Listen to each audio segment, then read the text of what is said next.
అందరికీ నమస్కారం. ఇప్పుడే నేను వాట్సాప్‌లో ఒక చిన్న మెసేజ్ చూసాను.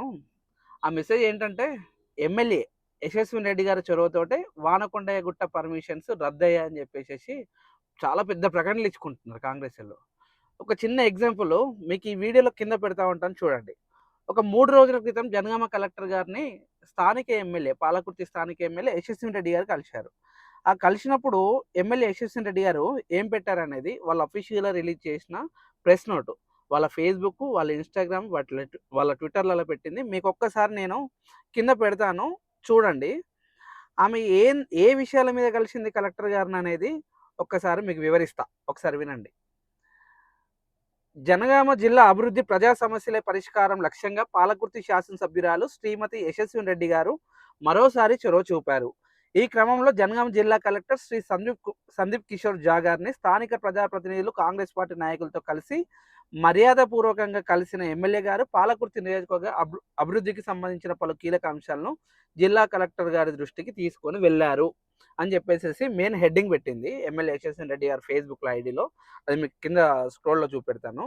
ఈ సందర్భంగా ఎమ్మెల్యే యశస్విని రెడ్డి గారు మాట్లాడుతూ, రైతులు ఎదుర్కొంటున్న ఇబ్బందులను దృష్టిలో ఉంచుకొని పాలకుర్తి నియోజకవర్గంలోని 3 మండలాలకు సంబంధించిన ధాన్యం కొనుగోలు కేంద్రాల ఏర్పాటును త్వరితగతిన పూర్తి చేయాలని కోరారు.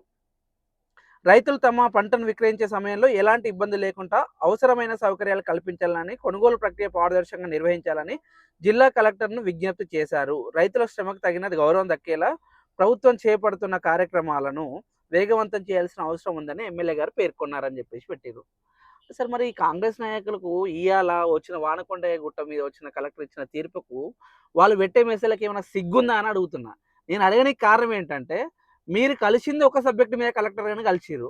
ఆ కలిసిన ఫోటోలు ఇప్పుడు వాట్సాప్‌లలో పెట్టుకొని, మేము చేయబట్టే, చొరవ చూపబట్టే వానకొండయ్య గుట్ట పర్మిషన్ రద్దయినయి అంటారు. నేను ఒకటి అడుగుతున్నా, ఇప్పుడు మొన్న కలిసిన కాంగ్రెస్ నాయకులు కానీ, స్థానిక ఎమ్మెల్యే గారిని కానీ నేను అడుగుతున్నా. మొన్న మీరు కలెక్టర్ ఇచ్చిన మెమోరాండంలల్లా మీరు వానకొండయ్య గుట్ట పర్మిషన్ గురించి ఏమైనా లెటర్ ఇచ్చిందా? మీ దగ్గర ఏమైనా ప్రూఫ్ ఉంటే ఒక్కసారి పెట్టండి. ప్రజలకు గూడా తెలుస్తుంది కలెక్టర్‌కి ఇచ్చిన డేట్‌లలో. మీరు 4 రోజుల క్రితం కలెక్టర్‌కి ఏమి ఇచ్చారనేది ఉన్నది కదా! ఆ మెమోరాండంలో మీది ఏమైనా ఇచ్చినట్టు మెమోరాండం ఉంటే చూపియండి. పాలకుర్తి ప్రజలకు చూపియండి. అది లేకుండా మీరు పెట్టిన సోషల్ మీడియాలలోనే వానకొండయ్య గుట్ట గురించి చర్చనే లేదు. ఈరోజు మేమే జేసినాం అని జెప్పుడు ఎట్లుందంటే, ఎనకడకు ఒక సామెత ఉండే. మంది పుట్టిన బిడ్డ మా బిడ్డ అంటారు చూసినావా? గట్లే ఉంది. అది బీఆర్ఎస్ వాళ్ళు చేసిన క్రెడిట్‌ని మేము చేసినాం అని చెప్పేసి మా దాంట్లో క్రెడిట్ యేసుకుంటారంటే అది నిజంగా సిగ్గులేని చర్య అని చెప్పేసేసి నేను ఈ సందర్భంగా ఎమ్మెల్యే గారిని, పాలకుర్తి కాంగ్రెస్ నాయకులను నేను హెచ్చరిస్తున్నాను.